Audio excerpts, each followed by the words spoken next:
الحكم إلا لله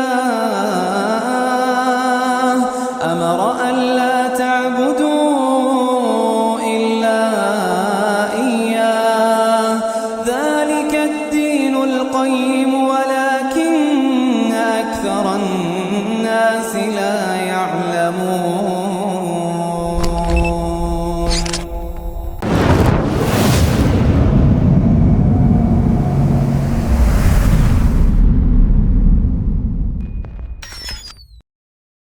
Let us now begin in Allah's blessed name. What is the Khilafah? The Khilafah is state and government in Islam. What is Islam? The definition of Islam is submission to Allah. What is submission to Allah? Submission to Allah is submission to Allah as Al-Malik. In some translations in English you find Malik as king. No, we don't want that translation tonight. We're dealing with political terminology here tonight. And so Al-Malik is the sovereign. Now that's a word you'll understand. Sovereign. Lahul Mulk, sovereignty belongs to him. And so to submit to Allah in Islam is to submit to Allah as sovereign who possesses sovereignty.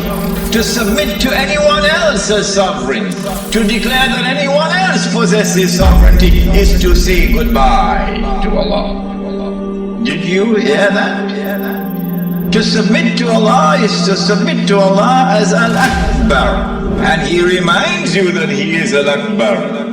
Because every time you perform salat, you cannot move in salat without Allahu Akbar. Al-Akbar is the one who has supreme authority. And so the Khilafah is a state and government which submits to Allah's authority as supreme. For a Muslim to submit to anyone else and recognize his authority as supreme is to say goodbye to Allahu Akbar. Islam is to submit to Allah as Al-Hakam. The 99 names, this is one of them. Al-Hakam is the lawgiver who not only gives the law, but his law is the supreme law. And when he makes something haram, it must be enforced as haram. And so anyone who submits to any law other than Allah's law as the supreme law has said goodbye to Allah subhanahu wa ta'ala as Al-Hakam. This is called, in the political terminology of Islam, this is called Shirk.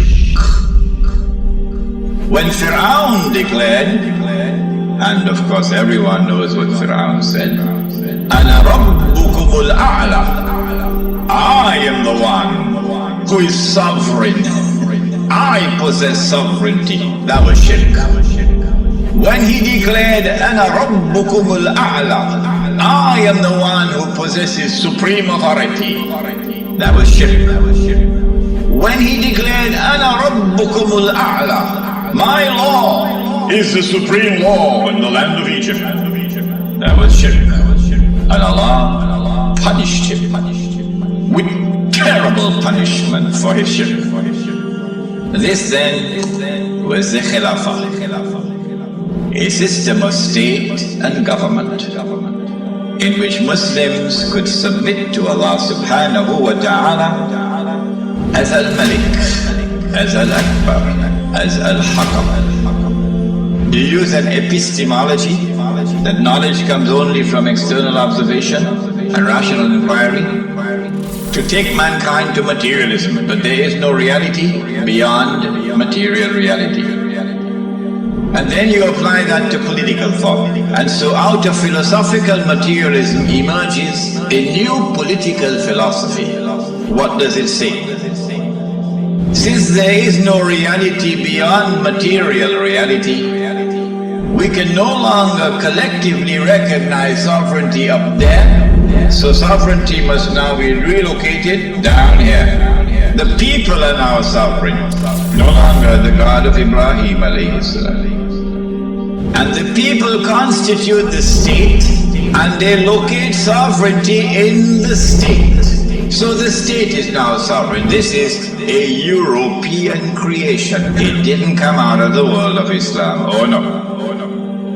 Not only is the state sovereign, but the authority of the state is supreme. And it is the state which now makes law. And the law of the state is the highest law, the supreme law.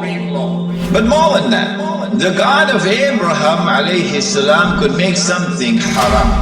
But we, the state, can change that and make it halal, meaning legalize it. If I am wrong, get up and correct me. Get up and correct me. We can change it and make it halal, meaning legalize it. Everything that Allah had made haram, they made it halal. When they declared that sovereignty belonged to them, not to Allah, that was shirk. It was shirk for Fir'aun, it is shirk for them. When they declared that the authority of the state is supreme, that was shirk. When they declared that the law of the secular state is the highest law, that was shirk. And when they declared halal what Allah made haram, meaning when they legalized what Allah made haram, that was shirk. Surah At-Tawbah of the Quran, بعد أعوذ بالله من الشيطان الرجيم اتخذوا أحبارهم ورهبانهم أربابا من دون الله. They took their priests and their rabbis as arbab, lords and gods beside Allah. وَالْمَسِيحَ ابْنَ مَرْيَمَ, and they did the same thing with the Messiah, the son of Mary. وَمَا أُمِرُوا إِلَّا يَعْبُدُوا إِلَهًا وَاحِدًا, but they had not been commanded other than to worship one God. لَا إِلَهَ إِلَّا هُ, there is no God beside him. Subhanahu, glory be to him. عَمَّا يُشْرِكُونَ, far removed is he from this act of shirk, taking your priests and your rabbis as gods and lords beside Allah. Shirk, says Allah. A man came to the Prophet ﷺ and said, O Messenger of Allah, but the Christians do not worship their priests and the Jews do not worship their rabbis. How could Allah say so? To which the Prophet ﷺ replied, and he said, did they not make halal what Allah had made haram? That is their shirk.